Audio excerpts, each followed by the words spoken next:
Si Luistro, pasok. Hindi ano, hindi umubra yung paninira. Si Joel Chua, pasok ulit. Dinayo pa ni Inday Sara Duterte yun, ha?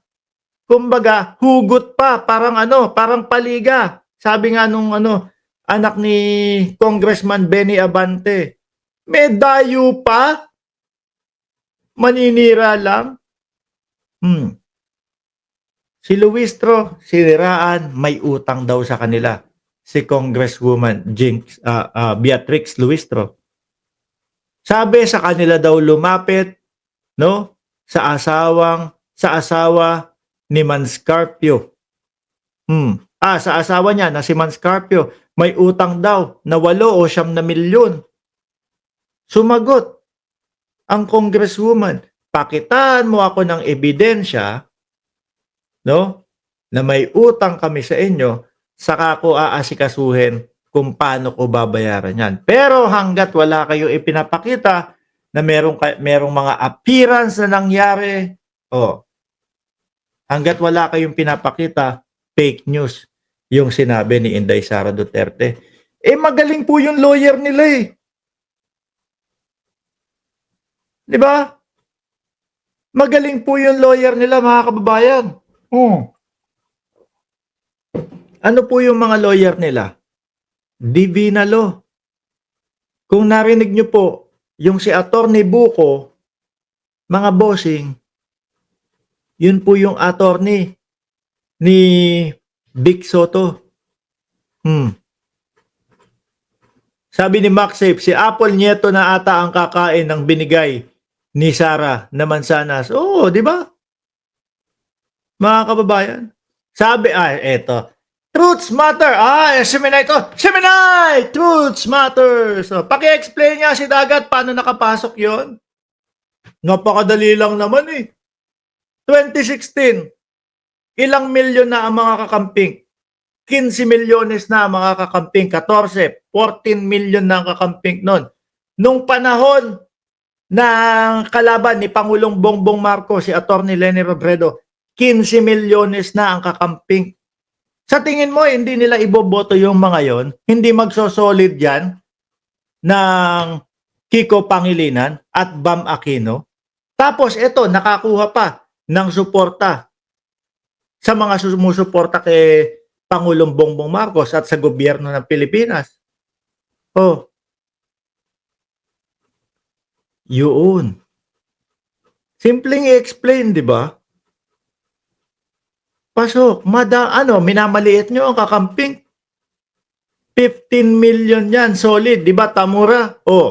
At Martin Binks, madaming kakamping, kaya sure win ang Bam at Kiko. Di ba? Tapos, ayan, eto, nangunguna po yung akbayan. Nangunguna yung akbayan ni Chel Jokno. 3 upuan ang makukuha niyan. Questionable din sa inyo kung mananalo yan o hindi. Isosolid ng mga kakamping yan. Di po ba? Ganun kasimple i-explain. Betty Banikid, shoutout sa iyo.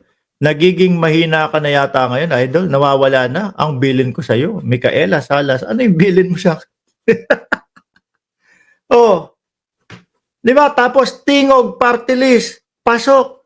Yung Delima Party List din. Hindi ko alam kung ano pangalan nung party list ni Sen. Saklap nang nangyari sa mga Duterte at KK Buloy. Ano?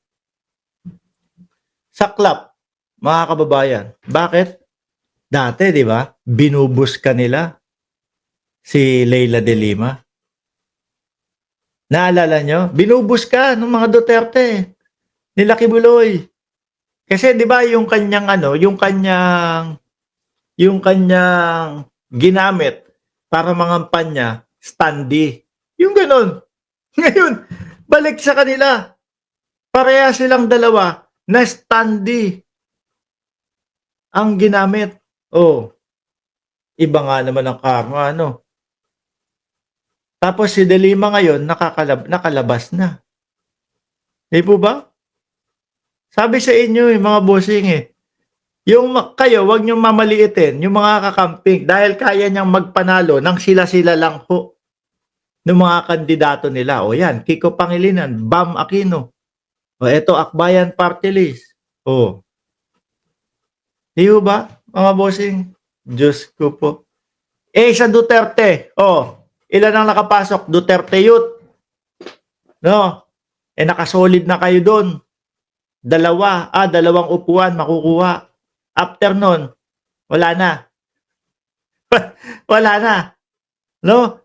So wag kayong umasa na papabor pa din sa inyo ang Kongreso. Majority pa din yan ng Kongreso nakasuporta sa gobyerno. Di ba, mga kababayan? Ay, Diyos ko. Anyway, alisin ko na ho ito. No? Ngayon, naku po, nilangaw ang cookie. Isisingit ko lang ho ito. Nilangaw ang cookie. Mainit ang ulo ni Banat Bay nito, malamang.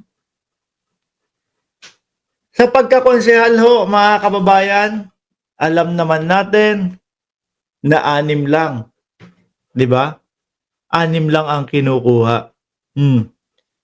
Yung cookie ni Mocha na paulit-ulit po na ang plataforma ay cookie ni Mocha, nilangaw po. Hindi po pumasok.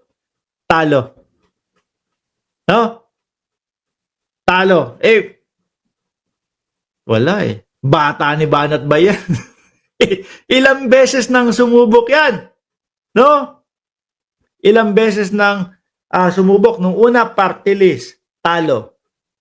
Ngayon, konsehala, talo na naman. Ano kaya sa susunod, mga kababayan? Sabi ni Shiro Kanzaki, time for redemption. Attorney Diokno, Attorney De Lima. Boss Mark, tingin ko, mga bumoto dyan kay Bongo at Bato, mga pro-Pogo, dami kasing nawala ng work sa Pogo last year, madami. Kung ano ang nakikita nyo, no? Kung ano ho ang nakikita nyo, mga kababayan, sa bilang ni Bongo, yun na din yung magiging bilang ni Inday Sara Duterte. Dahil ho, mga boss chief amo, sir, nakasuporta sila doon mismo sa kanilang mga senador para maisalba si Inday Sara Duterte. Kung ano po ang maging bilang ni Bongo, yan po yan. No? Sabi ni Invo, iyak na lang tayo dahil nanalo si Marcoleta. Diyos ko, iisa lang yan dinagdag. 7 pa din ang talo sa kanila. No? 3 lang ang nanalo doon sa request nilang Duterte-Uten. Paano mga kababayan? Magpapaalam na muna ako. Mga DDS, mukhang lugi Inday Sara nyo sa 2028. No? Malabo.